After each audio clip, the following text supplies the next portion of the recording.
Selamat pagi. Assalamualaikum warahmatullahi wabarakatuh. Salam sejahtera. Om Swastiastu. Namo Buddhaya. Salam kebajikan. Masih bersama saya, Bintang Andika, di pertemuan terakhir kita di semester ini. Ya, sebelumnya, maka izinkan saya untuk mempersilahkan berdoa. Berdoa dipersilahkan.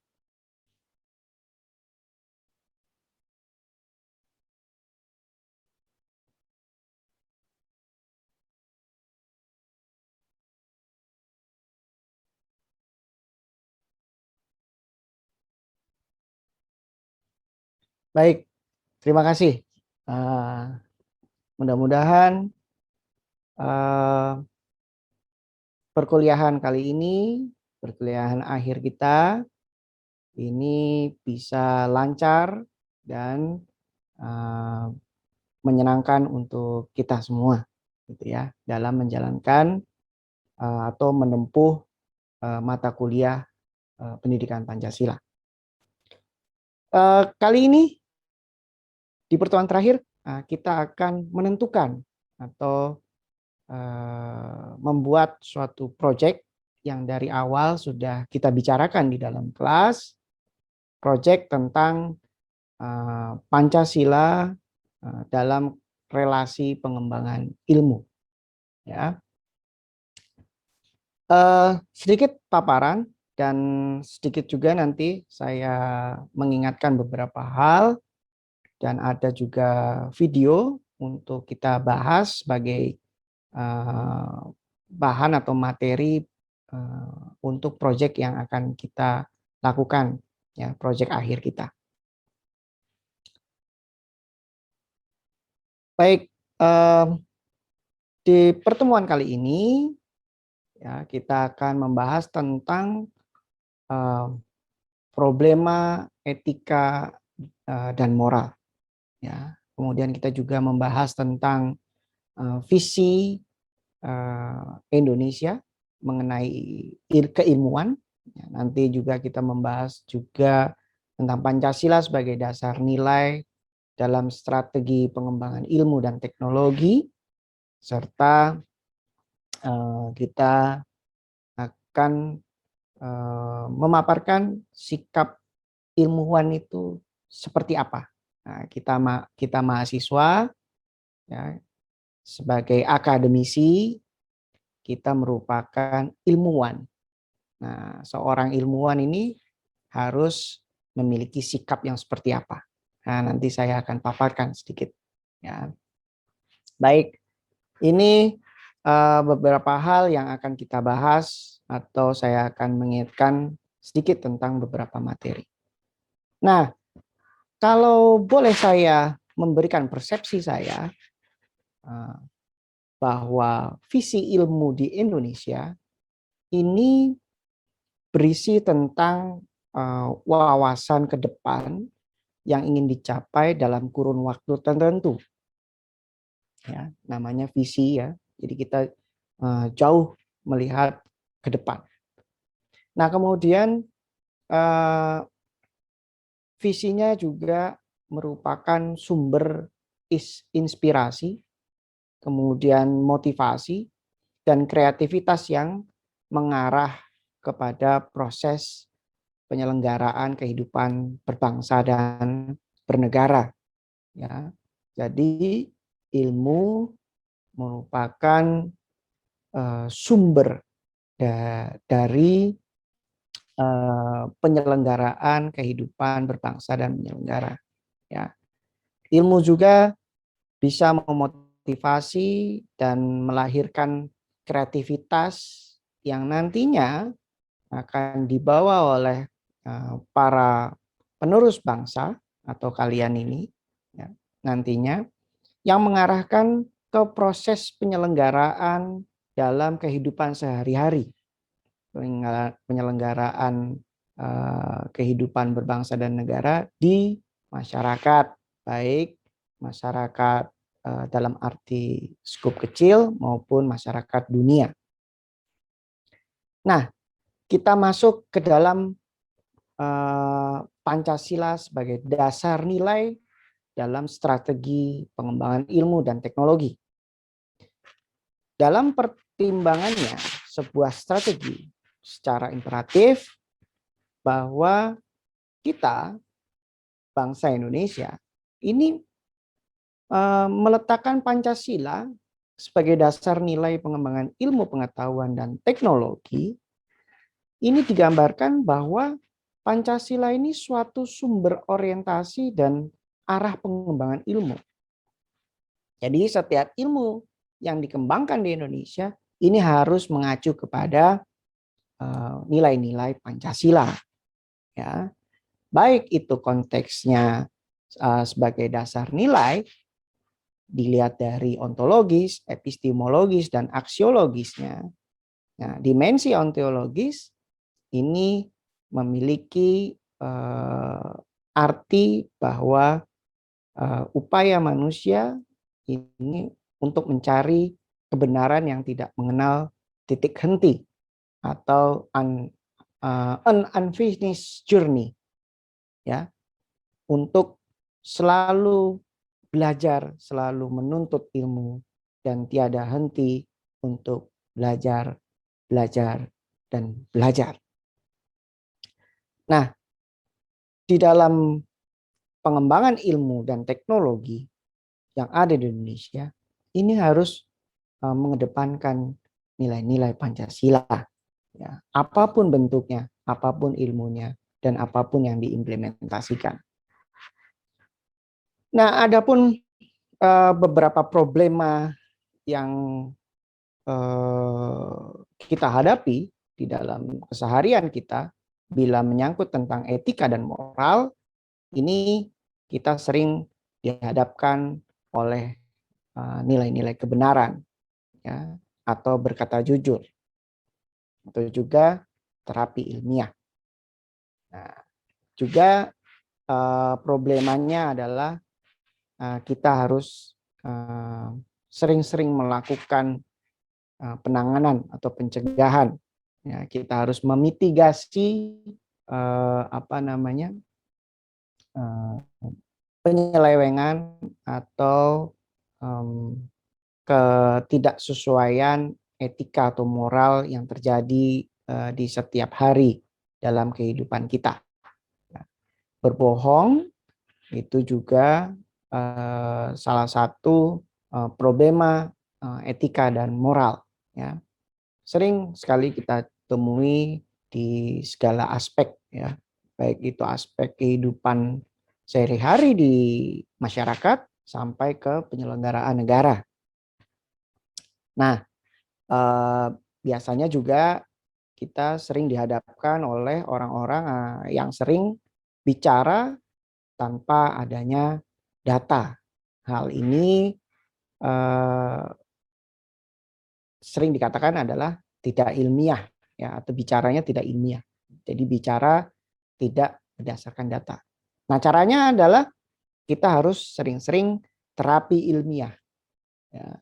Sebelum kita mengutarakan sesuatu, bukan berdasarkan katanya, tetapi berdasarkan data. Nah, jadi sebagai ilmuwan, ya, ataupun sebagai akademisi, kita harus menjunjung tinggi nilai-nilai kebenaran, kejujuran, dan juga sebelum mengeluarkan persepsi ataupun asumsi, kita harus mengedepankan data supaya kehidupan kita selalu ada dasarnya yang semua mengacu kepada nilai-nilai luhur Pancasila. Nah, terus kita sebagai akademisi, ya, baik itu mahasiswa maupun sarjana, ini harus memiliki sikap yang seperti apa ya? Nah, sebagai akademisi atau ilmuwan, kita harus memiliki rasa ingin tahu yang sangat tinggi. Ya, ini yang memicu kita untuk peduli terhadap lingkungan sekitar. Nah, kemudian skeptis terhadap sesuatu. Nah, kemudian juga jujur dan mengungkap fakta ya, berdasarkan data. Kalau tadi sebelumnya saya sudah sampaikan bahwa kita harus memegang data sebelum kita mengatakan sesuatu atau mempersepsikan dan asumsi sesuatu. Kemudian objektif melakukan penilaian, ya, membedakan fakta dan opini, dan berpikir secara kritis dan teliti. Nah, kalau kita sudah berpikir secara kritis dan teliti, maka jangan lupa kita tidak boleh sombong, ya, karena kita mengetahui banyak hal. Kita harus tetap terbuka, bisa menerima pemikiran-pemikiran orang lain, ya, bisa menerima pendapat-pendapat orang lain, dan harus bersifat rendah hati. Ya. Dan tidak lupa juga disiplin dan tekun dalam arti disiplin waktu, disiplin belajar, disiplin segala aspek, ya. Kemudian tekun menjalani atau mengupayakan apa yang ditugaskan, yang sedang diemban, sehingga kita dapat menempuh tugas dengan menyelesaikannya dengan paripurna dan dengan baik, gitu ya. Kemudian otomatis apabila kita sudah melakukan itu semua, kita dipenuhi dengan rasa tanggung jawab yang tinggi. Nah, dari semua itu, maka seorang ilmuwan ini tidak boleh memiliki pribadi yang mau menang sendiri, maunya hidup sendiri, maunya sendiri saja, apa-apa bisa sendiri. Nah, jadi sikap ilmuwan harus peduli terhadap lingkungan sekitarnya, baik itu lingkungan alam, lingkungan sosial, dan lingkungan budaya. Bahkan untuk yang lebih besar lagi, lingkungan negara ataupun lingkungan dunia. Sebelum itu, sebelum kita melanjutkan ke slide berikutnya, maka akan ada tayangan untuk bahan tentang proyek Pancasila dalam relasi pengembangan ilmu dari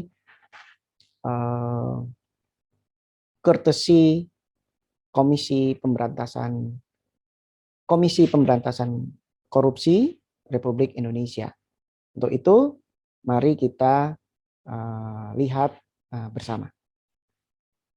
Ini adalah kebijaksanaan dari kantor. Itu untuk Mbak Risa. Ini baru $250.000 aja cash.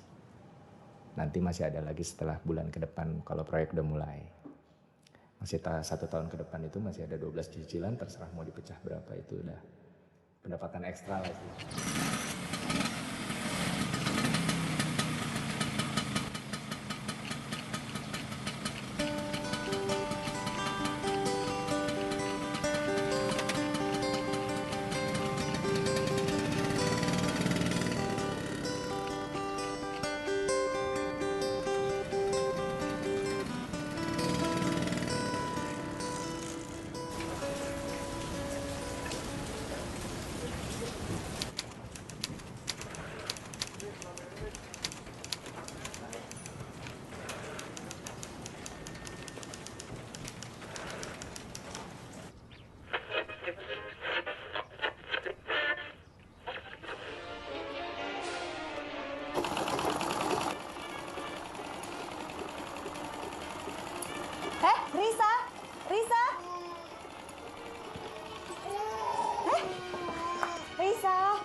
Cuman ini diperpanjang aja sedikit.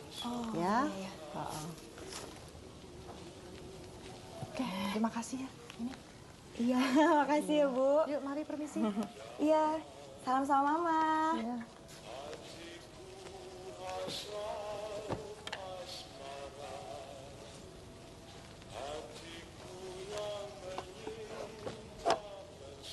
Kuncinya, Pak.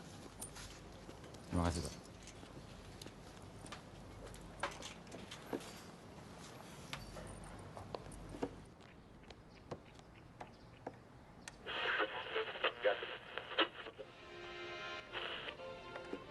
Selamat pagi saudara pendengar di seluruh kepulauan Nusantara, bahkan di mana saja saudara berada. Inilah Radio Republik Indonesia, Studio Jakarta, kembali di udara melalui gelombang-gelombang 19, 25, 31, dan 49 meter. Membawakan acara siarannya untuk Nak, pagi hari. mandi yuk, bentar lagi. Saudara pendengar, Ya, selamat mengikuti siaran Risa. kami bersama saya Ananta Kusuma Wibawa. Selamat mendengarkan dan tetap merdeka. Tuh, kancing bajumu salah lagi. Bapak tuh selalu gitu deh, selalu lupa. Ini ada nasi di mulut. Gimana kalau pegawai lain lihat coba? Berangkat ya. Risa, nak, mandi yuk, mandi yuk.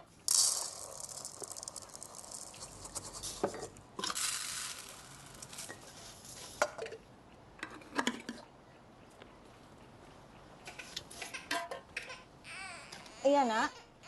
Kenapa, Risa?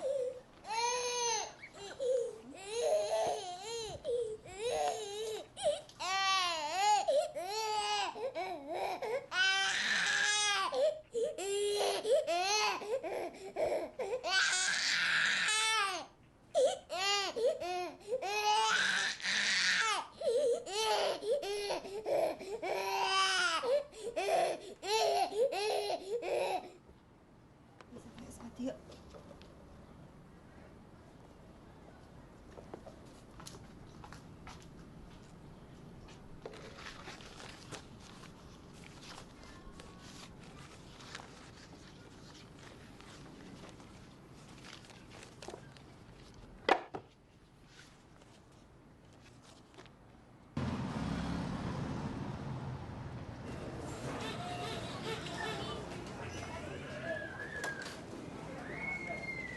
Nyonya Arwoko? Berapa, Mbak? Semuanya jadi 2.500, Bu. Ditebus setengah dulu bisa? Oh, iya.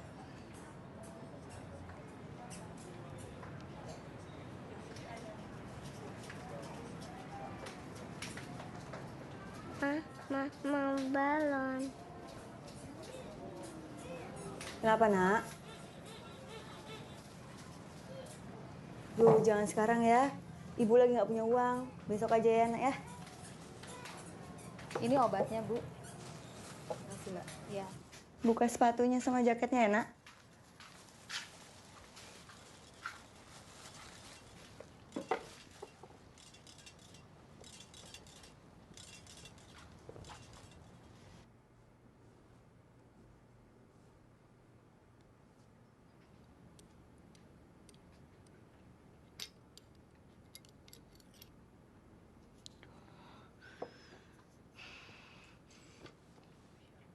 Radio Republik Indonesia dengan Warta Berita. Presiden Soeharto mengeluarkan Instruksi Nomor 1/1974 tentang pengarahan pembelian beras dalam negeri yang bertujuan meningkatkan pendapatan petani, memupuk persediaan pemerintah guna pembagian beras bagi golongan anggaran dan perusahaan pemerintah dan untuk operasi pasar. Dengan adanya ketentuan ini, kesulitan-kesulitan seperti yang timbul dalam pembelian beras dalam negeri dapat dihindari.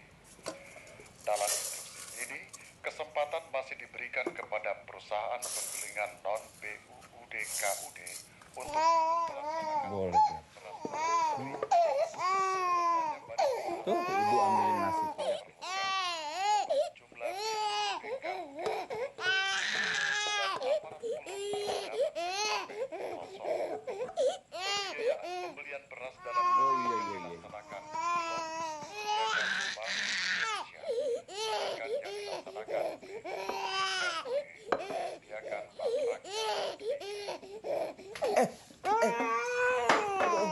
maaf ya. Aduh. Pada tanggal 15 Januari 1974, kerusuhan hebat melanda ibu kota Jakarta. Sekitar 5.000 mahasiswa dan pelajar berbagai perguruan dan sekolah berkumpul di halaman kampus Universitas Trisakti. Mereka menghadiri apel Tritura 3 tuntutan rakyat, turunkan harga, bubarkan ASPRI, dan gantung koruptor-koruptor. Aksi-aksi yang bersifat pengerusakan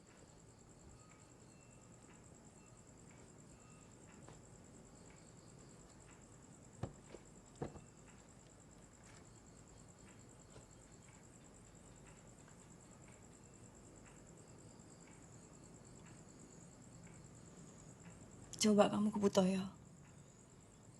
Siapa tahu dia bisa bantu.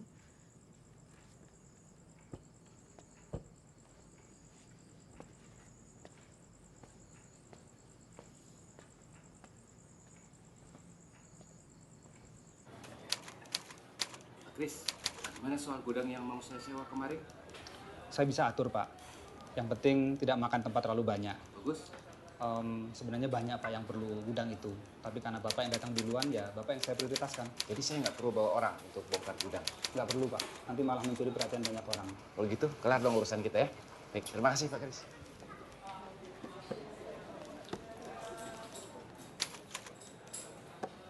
Bapak bisa bantu kan? Sekali ini aja, Pak. Lagian gudang lagi kosong. Kerjaan juga sepi kan?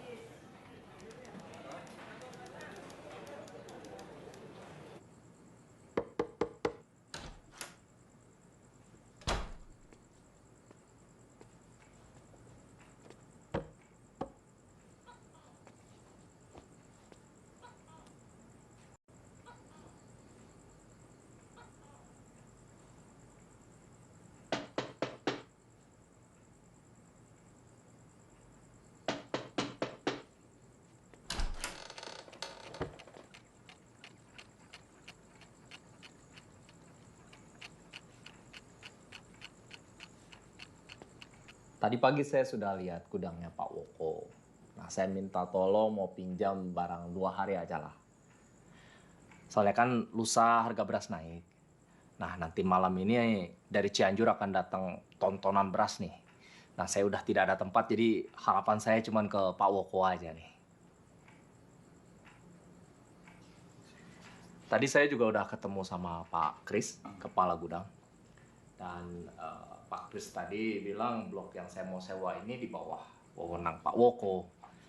Jadi beliau tidak berani ngambil keputusan katanya. Tapi nggak apa-apa, saya sudah siapkan uang sewanya, Pak. Dan ini juga sebagai ucapan terima kasih. Saya siapkan juga. Ya, Pak Kris juga tadi sempat bilang sih, Pak Woko ini memang terkenal sulit ya untuk masalah kerjasama seperti ini. Tapi begini Pak Woko, kalau tidak bisa ditaruh beras saya hari ini juga, saya bisa rugi banyak Pak. Jadi saya mohon Pak.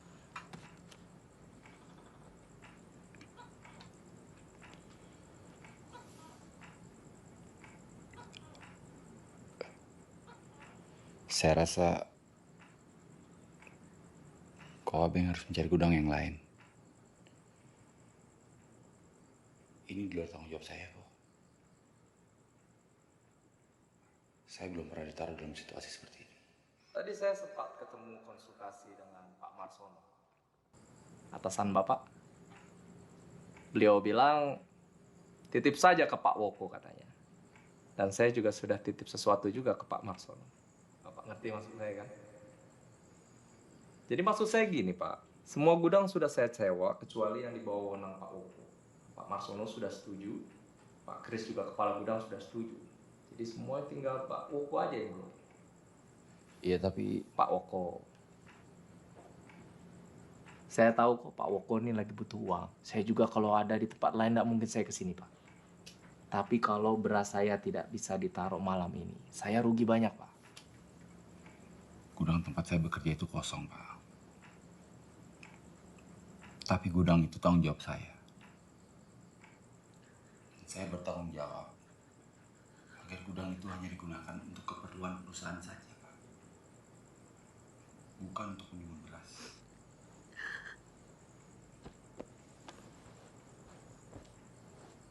Pak Woko, saya udah tidak tahu nih mesti ngomong apa nih. Ini sayanya yang tidak punya rasa malu atau Pak Wokonya yang terlalu jujur nih. Terus terang loh Pak, uang itu tidak ada artinya buat saya. Makanya saya bisa kasih lebih untuk Pak Woko. Semua orang butuh uang Pak. Zaman lagi sulit. Tapi semuanya terserah Pak Woko aja. Semua orang butuh uang. Semua orang lagi susah. Semua orang butuh makan. Butuh beras. Tapi kenapa malah orang yang sesukses Koabeng seperti ini kok malah pengen menimbun beras? Mungkin saya goblok Koabeng. Mungkin saya salah. Tapi kesalahan dan kebodohan saya nggak akan saya sesali sampai mati.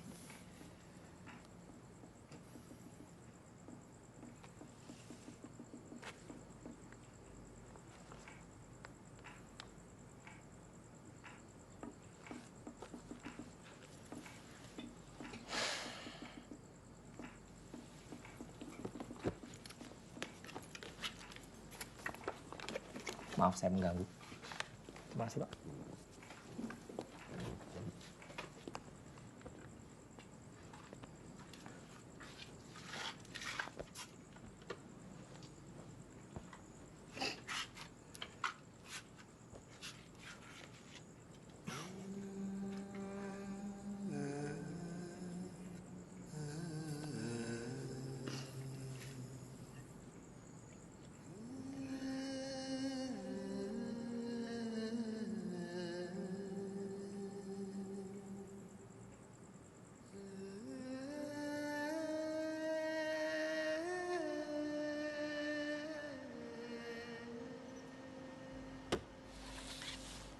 Maaf Pak, saya nggak bisa.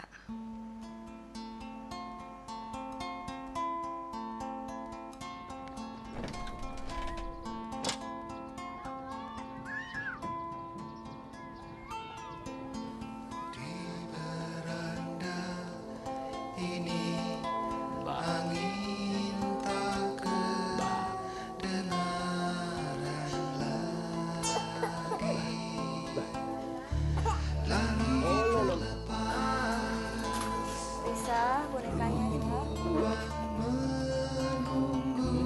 Tuh kan, kancingnya Bapak. Itu lagi, iya. Oh, sini sama Ibu ya. Lupa lagi. Malam tiba, ku dengar angin mendesak ke arah kita. Semuanya kembali dari asal. Dari mana kita, bagaimana kita berasal. Kebaikan lahir dari kebaikan sebelumnya. Hal yang mungkin absurd di zaman ini. Tapi minimal, masih ada yang mampu bertahan. Sebelum selesai kata, sebelum Komisi Pemberantasan Korupsi terus menelusuri pejabat negara yang diduga terlibat kasus korupsi hibah kereta api dari Jepang. Kasus yang merugikan negara sebesar atau 11 miliar rupiah, saudara KPK. 48 miliar ini, negara diduga merugi 11 miliar. KPK sendiri telah menetapkan mantan dirjen pidana korupsi dana B2SM ini diperkirakan merugikan negara mencapai ratusan juta. Kasus korupsi yang dilakukan sejak tahun 2007 ini diketahui mempunyai jumlah platform anggaran senilai 146 miliar rupiah lebih.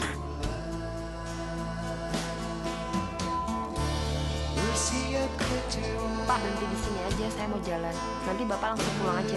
sedih tanpa kata-kata. Pohon-pohon berbagi dingin di luar jendela, menekalkan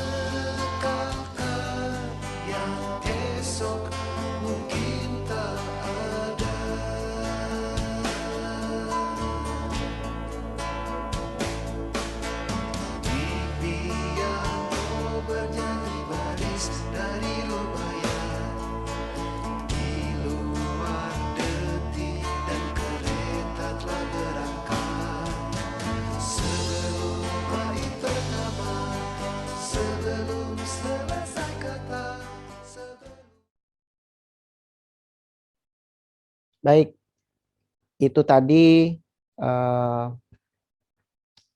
tayangan video yang berjudul Selamat Siang Risa. Ya, ini kita bisa ambil bahwa K versus K atau kita versus korupsi. Nah, film pendek ini bercerita tentang seorang bapak yang berusaha hidup dan kerja secara jujur. Nah, tetapi di dalam perkembangannya, di dalam dunia bekerja, kemudian ada campur tangan beberapa pihak, sehingga ada tantangan yang muncul dalam wujud uang pelicin atau uang semir. Ya. Tepat ketika keluarganya tepat si bapak ini tadi sedang kesulitan ekonomi. Nah, seperti apa implementasi nilai etika dari Pancasila yang ada di video ini berkaitan dengan nilai moral dan karakter bangsa. Nah, maka marilah kita lihat bersama apa yang menjadi tantangan dan solusi dari video yang sudah ditampilkan tadi. Karena nilai-nilai etika, kemudian moral, dan karakter bangsa ini erat ada di dalam tayangan tadi. Nah, setelah itu jangan lupa laporan diskusi kelompok ya, tentang tayangan Selamat Siang Risa. Ini berisi tentang satu pendahuluan yang berisi tentang latar belakang permasalahan, tujuan, topik, tempat, dan waktu, serta daftar peserta yang mengikuti diskusi. Nah, yang kedua, bagian kedua ini berisi tentang uraian diskusi yang isinya ada pokok materi, pokok pikiran yang berada di tayangan video serta pendapat dari diskusi-diskusi yang disampaikan oleh peserta diskusi atau peserta di dalam kelompok. Barulah di bagian ketiga ada kesimpulan ataupun konklusi yang berisi tentang gagasan utama, pokok pikiran, dan respon dari kelompok yang mendiskusikan video. Ya, artinya dalam satu kelas ini. Nah, kembali saya mengingatkan bahwa akan ada task project dari awal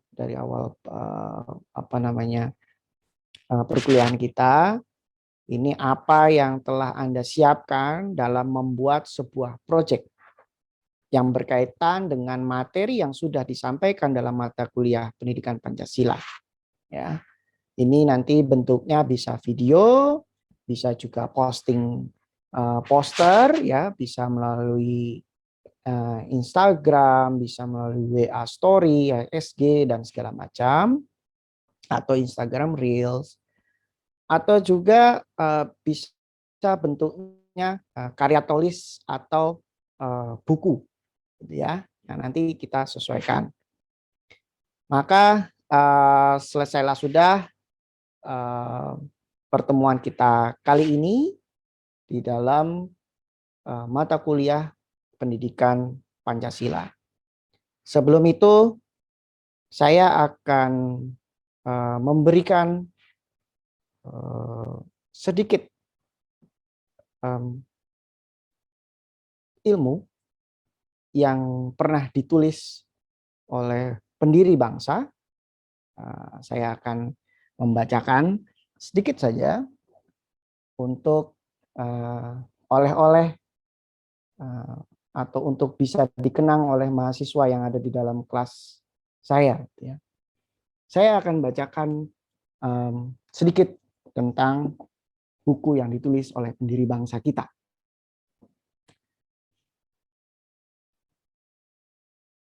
Di dalam buku di bawah Bendera Revolusi, jilid pertama. Nasionalisme itu ialah suatu itikat, suatu keinsafan rakyat, bahwa rakyat itu ada satu golongan, satu bangsa. Itu saja yang bisa saya sampaikan di dalam kelas ini. Selamat pagi. Assalamualaikum warahmatullahi wabarakatuh. Salam sejahtera. Om Santi Santi. Namo Buddhaya. Salam kebajikan. Sampai jumpa.